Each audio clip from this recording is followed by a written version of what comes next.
हाय दोस्तों, कैसे हो आप? आई होप आप सभी अच्छे होंगे। यदि आपको मोबाइल में ब्राउजिंग करते हुए या फिर गेमिंग करते हुए आने वाले एड से आप परेशान हो तो यह वीडियो आपके लिए है।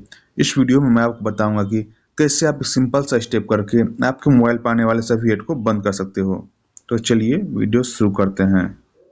इसके लिए सबसे पहले आपको अपने मोबाइल के सेटिंग में चलना है। तो मैं सेटिंग पे क्लिक करता हूँ। फिर आपको एक ऊपर सर्च बार शो कर रहा होगा। आप इसमें टाइप करेंगे DNS। सबसे ऊपर आपको एक ऑप्शन आ रहा है प्राइवेट DNS। आप इस पर क्लिक करेंगे। अगर आप अपने लैपटॉप में आने वाले एडवर्टाइजमेंट से परेशान हो और आप उसे बंद करना चाहते हो तो उसका भी वीडियो हमारे चैनल पे अवेलेबल है, तो आप उसे देख सकते हो।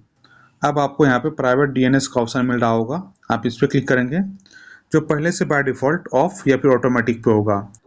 इसे चेंज करके आपको private DNS provider host name पे टिक करना है। फिर आपको यहाँ पे टाइप करना है dns.guard.com।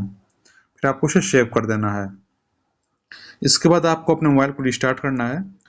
इसके बाद आपके मोबाइल पे गेम खेलते हुए या फिर ब्राउजिंग करते हुए आने वाले सभी एडवर्टाइजमेंट बंद हो जाएंगे। Thank you.